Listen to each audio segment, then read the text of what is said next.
The sliding doors of the emergency room see a lot of blood, but they rarely see a military extraction. She was just the quiet new hire who took the worst night shifts. No one paid her a second glance until the Black Hawk landed and the commander asked for her. Oak Creek Memorial Hospital was the kind of facility where ambition went to die. Nestled in a valley in the Pacific Northwest, it was a Level 3 trauma center that saw more logging accidents and bar brawls than actual sophisticated medical mysteries. It was a place defined by its routine, governed by burnt coffee, fluorescent lights that hummed a half-step out of tune, and the rigid hierarchy of its nursing staff. Into this ecosystem walked Reagan Foss. Reagan had been on the payroll for exactly 3 weeks. In that time, she had managed to achieve a level of invisibility that bordered on the supernatural. She was a woman in her mid-30s, with ash-brown hair perpetually scraped back into a tight, utilitarian bun that pulled at the corners of her eyes. Her scrubs were always a size too large, hiding her frame, and she walked with a quiet, soft-souled efficiency that never announced her arrival. To charge nurse Sharon Delaney, a 20-year veteran of the Oak Creek ER who ran the floor with the warmth of a prison warden, Reagan was nothing more than a convenient dumping ground for the department's most undesirable tasks. "Foss," Sharon barked, slamming a clipboard onto the nurse's station counter. It was a miserable Tuesday night, the kind where the rain lashed against the small windows of the ambulance bay. Bed 4 needs a full turn and clean, and when you're done there, the drunk in bed 6 ripped out his IV again. "Deal with it. I need the good nurses on the trauma incoming." "Right away, Sharon," Reagan replied. Her voice was flat, devoid of sarcasm or resentment. She simply took the clipboard, picked up a fresh set of linens, and disappeared down the hall. Bailey Sutton, a young nurse still wearing the bright-eyed optimism of a recent graduate, watched Reagan walk away and shook her head. "You ride her too hard, Sharon. She's been doing back-to-back 12s. I swear she hasn't taken a lunch break since last Thursday. She lacks initiative, Bailey." Sharon snorted, pulling up a patient chart on the monitor. "She's a glorified orderly. Did you see her during the cardiac arrest yesterday? She just stood in the corner while Dr. Cray ran the code. If you want to survive in emergency medicine, you need teeth. Foss doesn't even have gums." What Sharon had failed to notice during that cardiac arrest, what everyone had failed to notice, was the subtle choreography of Reagan's movements in the corner of the room. Dr. Desmond Cray, Oak Creek's hotshot attending physician, was a man whose ego vastly outpaced his actual surgical dexterity. During the code, when the patient's rhythm had degraded into chaotic ventricular fibrillation, Cray had frozen for a fatal 3 seconds, staring at the monitor in panic. He'd called for the wrong dosage of epinephrine. From the shadows, Reagan had simply stepped forward, her hand already wrapped around a pre-filled syringe. She'd bumped into the crash cart, accidentally knocking the correct dosage of amiodarone right into the hand of the administering nurse, while simultaneously whispering, 50 joules, clear, just loud enough for Cray's subconscious to absorb it and repeat it as his own command. The patient lived. Cray took the credit, boasting in the break room about his quick thinking. Reagan had quietly gone back to restocking the gauze supply. Tonight, the ER was a powder keg waiting for a spark. A 10-car pileup on the rain-slicked interstate had pushed the hospital to its absolute limits. Every bed was full, the monitors creating a chaotic symphony of alarms, and the air was thick with the metallic scent of blood and the sharp bite of iodine. "I need hands in Trauma 1, Dr. Cray yelled, bursting through the double doors behind a gurney wheeled in by paramedics.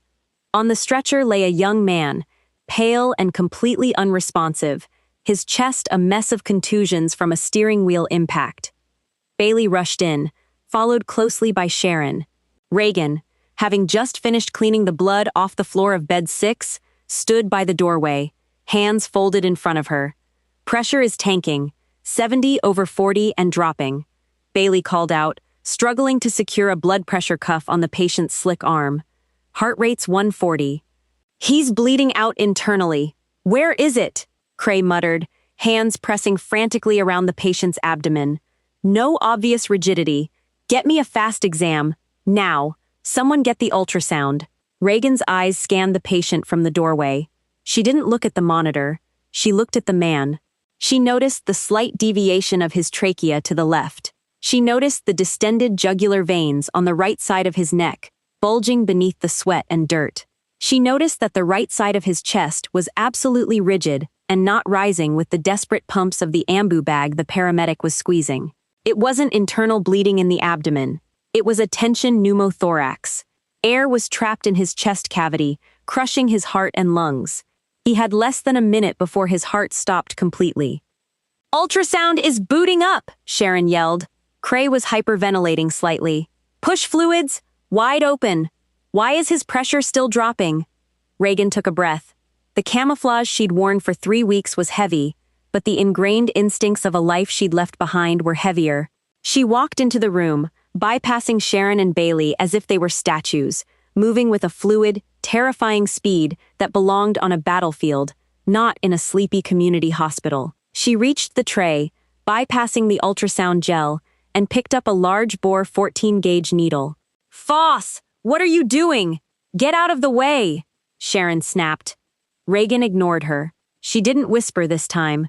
She stepped directly into Dr. Cray's personal space, her physical presence suddenly dominating the chaotic room. She grabbed his wrist with a grip like iron, halting his frantic, useless palpation of the patient's stomach. "Second intercostal space, mid-clavicular line, doctor," Reagan said. Her voice cut through the alarms, cold, resonant, carrying the undeniable weight of absolute authority. She pressed the 14-gauge needle into Cray's hand and physically guided his palm over the right side of the patient's chest. "Decompress the chest, now." Cray, utterly stunned by the commanding aura of the mousy nurse, acted on pure reflex. He pushed the needle into the chest wall. A loud, audible hiss of trapped air escaped the needle hub. Instantly, the monitors reacted. The patient's heart rate began to decelerate from its frantic, deadly pace, and the blood pressure numbers on the screen began to climb out of the danger zone. The color slowly started returning to the young man's face. The room fell dead silent, save for the rhythmic, now stabilized beeping of the heart monitor. Cray stared at the needle in his hand, then looked up at Reagan, his mouth opening and closing like a stranded fish. Sharon and Bailey were frozen, staring at the woman they thought they knew. Before anyone could ask a question, the mask slipped right back into place. Reagan lowered her head, shoulders slumping back into their usual defeated posture. "My apologies, Dr. Cray."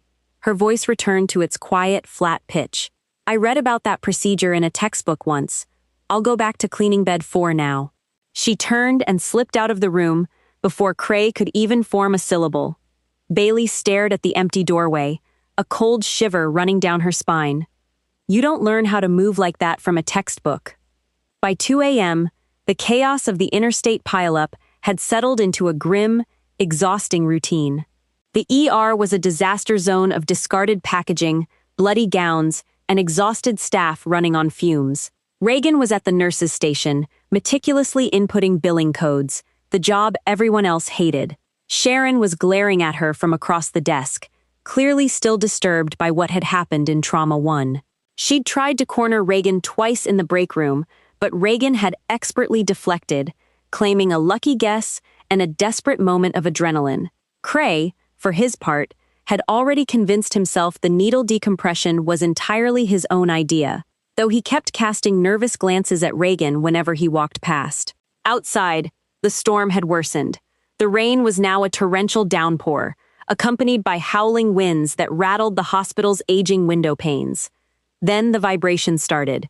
It didn't begin as a sound, but as a deep, rhythmic thumping that seemed to travel up through the soles of their shoes.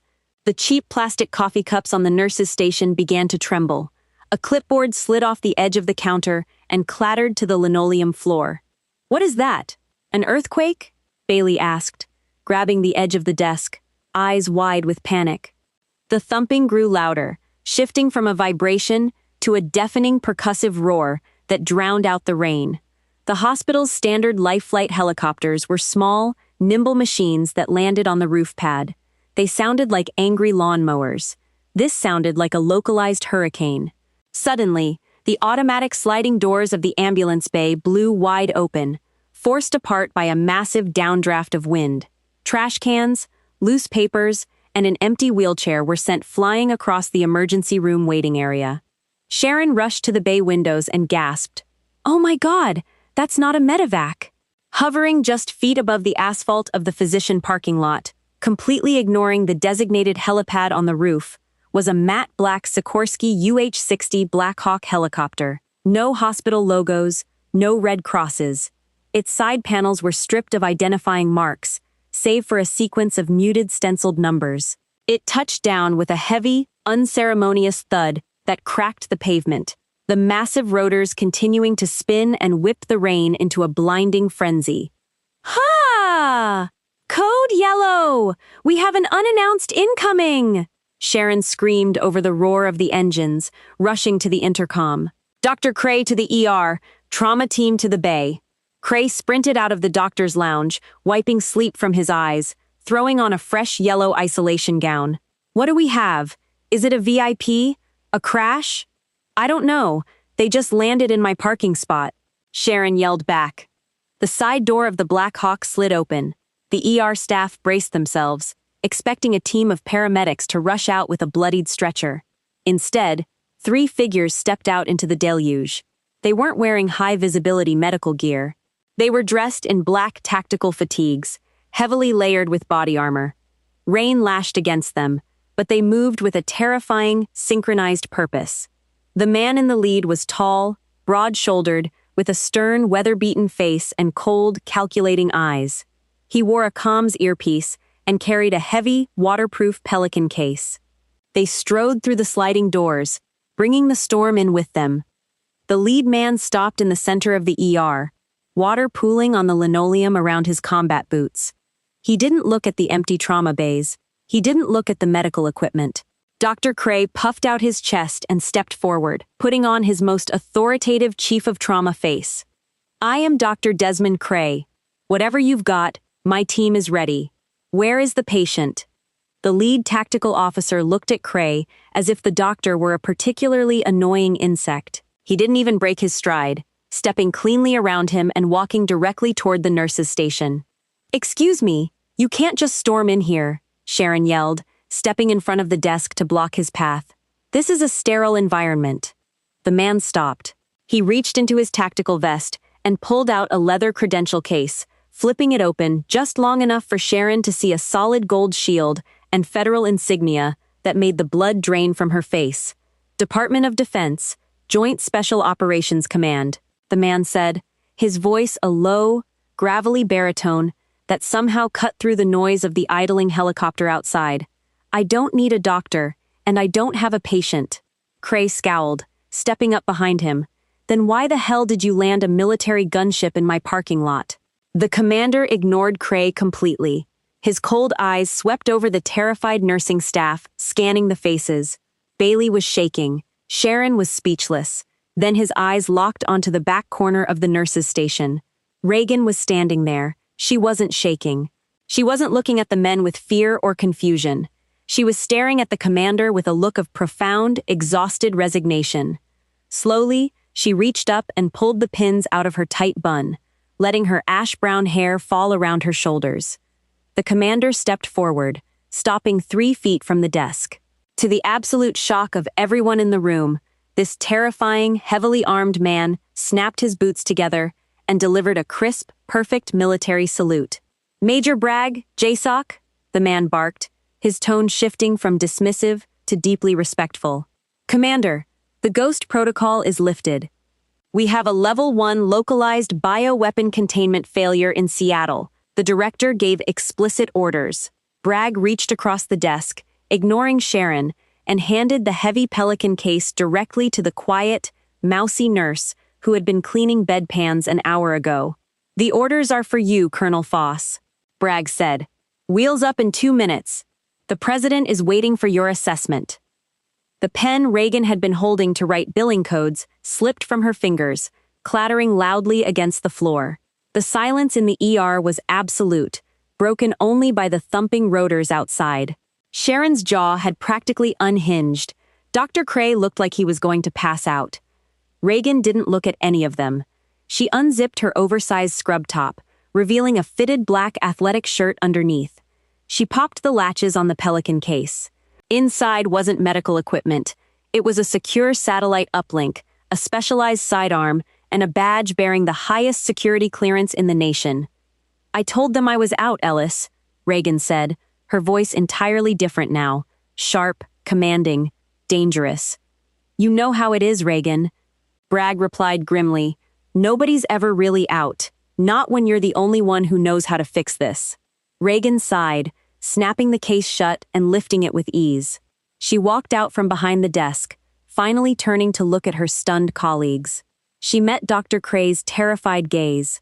"Dr. Cray." A faint, cold smile played on her lips. "Next time a patient has a tension pneumothorax, don't palpate the abdomen. You'll kill them." Without another word, Colonel Reagan Foss walked out into the storm, flanked by the tactical team, leaving the wallflower of Trauma Bed 3 behind forever. The interior of the Black Hawk was a sensory deprivation chamber compared to the howling tempest outside. Red tactical lights bathed the vibrating cabin in a bloody, ominous hue, reflecting off the Kevlar vests and heavy ceramic plating of the JSOC operatives sitting opposite Reagan. Major Ellis Bragg, a man whose face seemed carved from granite, handed her a digitized military-grade tablet. 3 hours ago, CDC automated monitoring stations in downtown Seattle picked up a massive localized spike in a synthetic viral strain, Bragg explained, having to shout slightly over the deafening roar of the twin turboshaft engines. Aerosolized dispersal. Initial field reports from the hot zone confirm a 90% mortality rate within 20 minutes of exposure. They locked down the commercial district immediately, but the quarantine perimeter is already failing. Local hospitals are completely overwhelmed, and the National Guard is preparing to barricade the bridges. Reagan took the tablet, eyes rapidly scanning the complex molecular structures and rapidly shifting epidemiological graphs. It's a chimera virus, a bastardized, laboratory-grown fusion of Marburg hemorrhagic fever and an aggressive, fast-acting airborne influenza vector, a nightmare scenario. She zoomed in on a specific genetic sequence displaying on the screen.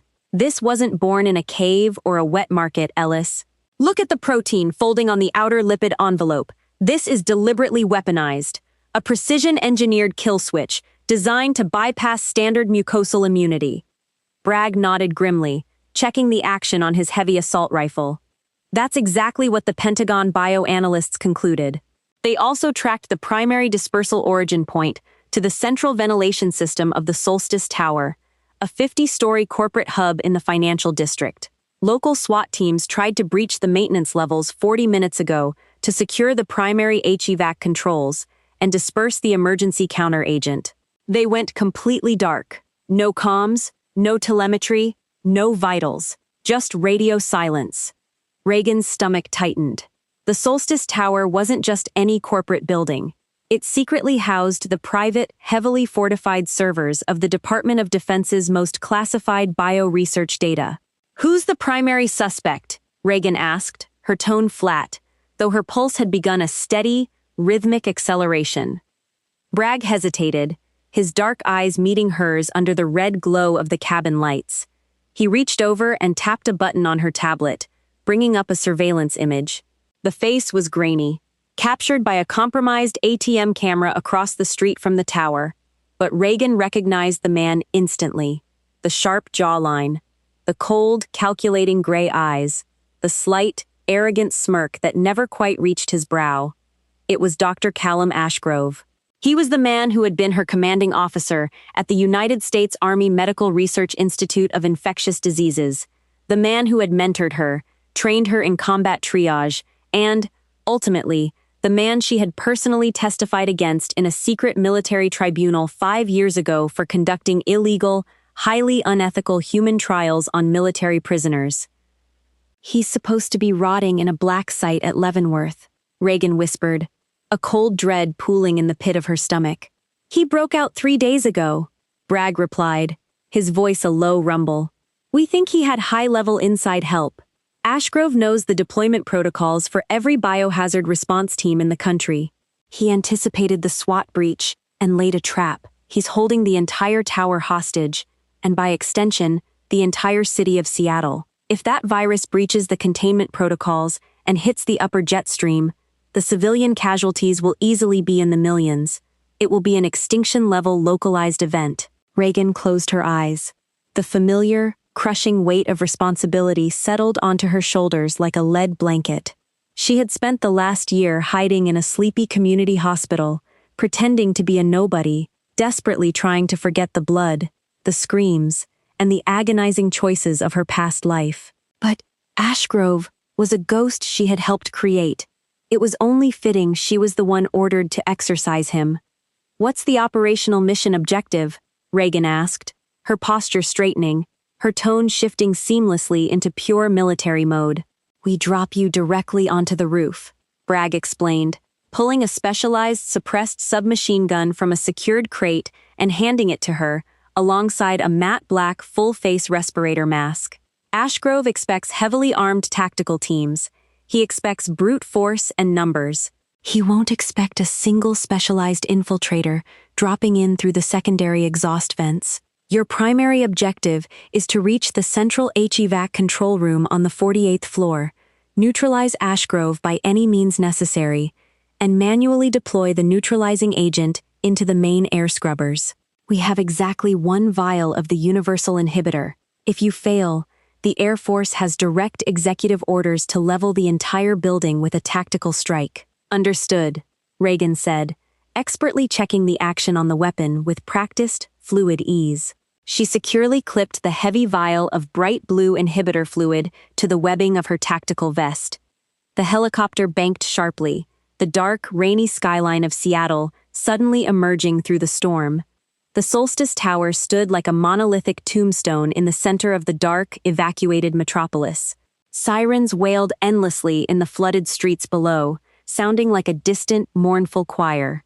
The Black Hawk hovered precariously over the slick roof, the side doors sliding open to reveal a vertigo-inducing drop into the abyss. Rain lashed fiercely against Reagan's face.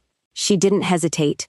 Grabbing the thick, fast rope, she plunged into the darkness, leaving the sanctuary of the chopper behind. The descent was a blinding blur of wind and adrenaline, her combat boots hitting the wet concrete of the roof with a heavy, localized thud. She moved across the roof like a phantom, locating the primary ventilation access hatch, bypassing the heavy electronic locks using a specialized decryption tool pulled from her gear. She slipped silently into the dark, metallic bowels of the tower.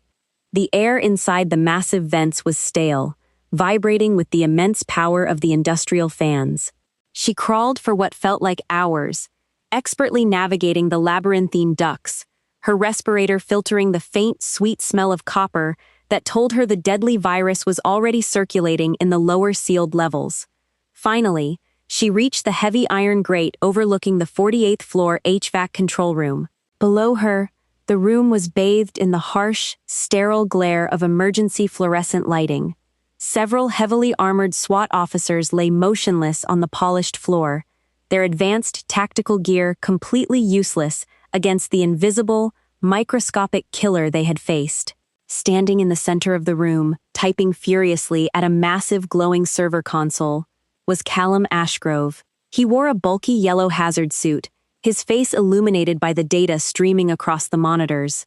"You're too late, Pentagon," Ashgrove muttered to himself, oblivious to Reagan watching from the shadows above. "The secondary dispersal fans initiate in exactly 4 minutes. The city is already dead." Reagan didn't announce her presence. She silently removed the grate, dropped 10 feet to the floor with the quiet grace of a predator, and raised her weapon. But Ashgrove was paranoid. He had rigged the room. A nearly invisible micro-tripwire snapped sharply under her boot. Alarms blared instantly, and automated sentry turrets dropped aggressively from the ceiling, their red targeting lasers sweeping the room. Reagan dove violently behind a massive steel server rack as a deafening hail of bullets shredded the space where she'd just been standing. Ashgrove spun around, pulling a heavy modified sidearm from his hip. Well, they actually sent a lone wolf," he shouted over the echo of the gunfire. "Who did they send to die today?" Reagan didn't answer. She pulled a flashbang grenade from her vest, cooked it for a precise second, and hurled it forcefully over the server banks. The blinding white light and deafening sonic boom disoriented the automated turret's optical sensors for a crucial 2-second window. Reagan broke cover, sliding aggressively across the slick floor. She fired 3 precise, suppressed rounds. 2 bullets shattered the delicate targeting lenses of the ceiling turrets, rendering them completely blind and useless. The 3rd bullet struck Ashgrove's weapon squarely, tearing it violently from his grip and shattering his right hand in a spray of crimson. "Ah!" Ashgrove screamed in agony, falling heavily to his knees. Reagan crossed the room in an instant, kicking the discarded gun far away. She grabbed him by the thick collar of his hazard suit, slamming him brutally against the metal console. "Hello, Harrison?" she whispered coldly, removing her respirator mask. Ashgrove's eyes went wide with absolute paralyzed shock. "Reagan, you're supposed to be gone. You completely vanished." "I was hiding from people exactly like you," she replied, her voice like grinding ice. She glanced sharply at the monitor. The countdown to secondary dispersal was at 60 seconds. She unclipped the heavy vial of blue inhibitor from her tactical vest. "How do I bypass the biometric firewall to deploy the inhibitor?" she demanded, pressing the hot barrel of her weapon against his kneecap. Ashgrove laughed, a wet, bloody, hysterical sound. "You can't. It's biometrically locked to me. You lose, Reagan. Then we're going to use your hand," Reagan stated, completely devoid of any empathy. She dragged him forcefully toward the glowing biometric scanner. Ashgrove struggled wildly, but Reagan's combat grip was unbreakable. She forced his bloody, uninjured left hand squarely onto the scanner glass. The console beeped loudly, the screen flashing a brilliant green. Access granted. "No!" Ashgrove screamed, but it was too late. Reagan smashed the thick protective glass over the central intake valve with the butt of her gun and slammed the vial of inhibitor perfectly into the slot. She hit the manual override switch. The massive system hissed loudly, and the bright blue liquid was sucked aggressively into the immense air scrubbers, neutralizing the lethal virus instantly. The threat was over. Reagan stepped back, breathing heavily. Bragg's voice crackled sharply over her earpiece. "Colonel Foss, do you read?